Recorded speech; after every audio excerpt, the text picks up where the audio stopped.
Happy learning! Hello kiddos, let's write the small letter H.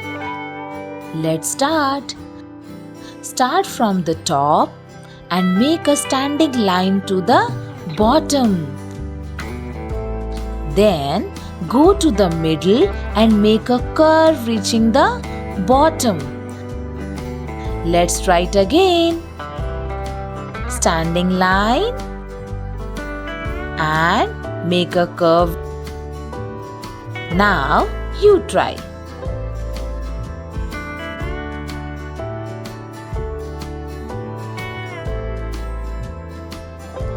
Now check if you did it right.